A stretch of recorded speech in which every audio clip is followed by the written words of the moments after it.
days gone by, a union was formed between gods, and it gave birth to the wisest of entities. But somehow, despite this, he had the shortest life of any god. How could this happen? Well, gather round and I'll tell you of his fate and the mead which was formed from his essence.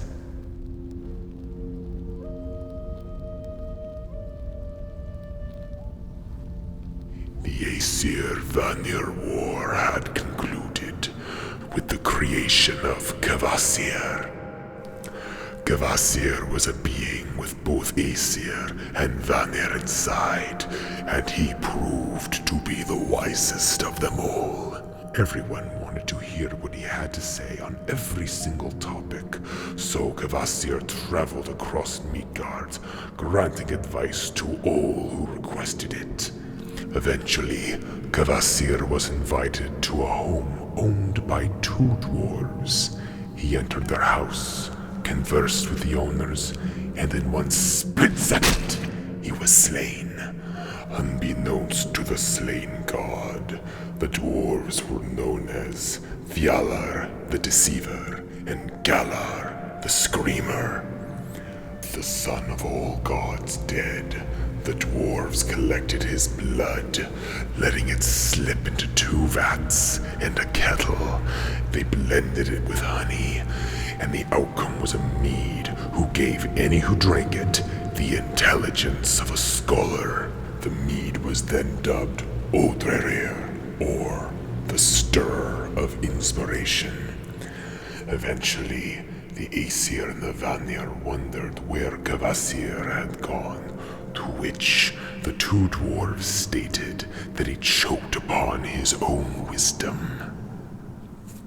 Afterwards, Fjalar and Galar invited the Jotun Gillinger to their home. They rowed him out to sea and willingly capsized the boat. Gillinger, unable to swim, perished soon after. The dwarves then informed Gillinger's wife, and she wept. Fjalar told her to look out towards the sea at the spot where her husband perished, and then he spoke softly to Galar with an order. Galar proceeded to let a millstone fall right onto the wife's head, and soon the couple were reunited in death. But this caught the attention of her son Suttungr, and he seized the dwarves, binding them to a reef as the tide came in.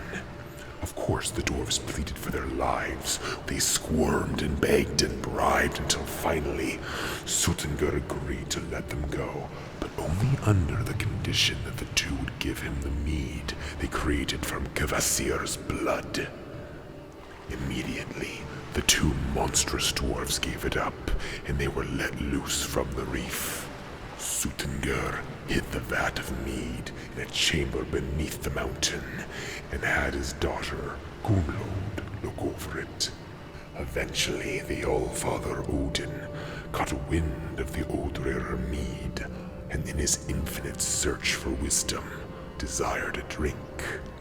Taking on the guise of a wandering farmhand, Odin went to the home of Suttungr's brother, Bagi. But instead of finding the giant, he found 9 servants tending to the farm, all mowing hay with their sickles.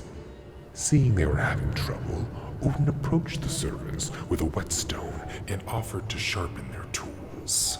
They agreed, and then were transfixed by how well their scythes were able to cut through the hay after using it. The servants reapproached the disguised Odin and requested to buy the whetstone. Suddenly, he threw the stone into the air, and the 9 servants scrambled for it, accidentally murdering one another with their scythes. Baugi returned and saw only the disguised Odin and his 9 servants killed. Odin stated he was Bolverger and offered to do the work of the 9 servants. However, he then asked if he could have a sip of the Odrerir as payment. Bucky revealed his brother wished to keep it all to himself, but then promised they would go later on to at least try to convince him. Odin understood and agreed to do the work regardless. The seasons passed and Odin fulfilled his end of the bargain, tending to the fields and doing the work of the 9 servants. Odin and Baki then ascended the mountain and confronted Suttungr. Angered, he turned them away.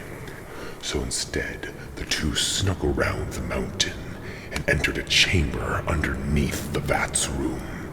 Odin provided an auger or drill named Rati and proceeded to penetrate the rock, during which time Odin discovered Baki wished to betray him. They only had to forge a tiny hole that led to the storeroom, and once completed, Baki tried to kill Odin with the drill, but he transformed into a snake and traveled through the hole. Once entering, Odin took the form of a charming young man and approached Gunnlaud, Suttungr's daughter, who also guarded the mead. It didn't take long for him to win her favor and secure a promise that he would sleep with her for 3 nights, and she would grant him 3 sips of the mead.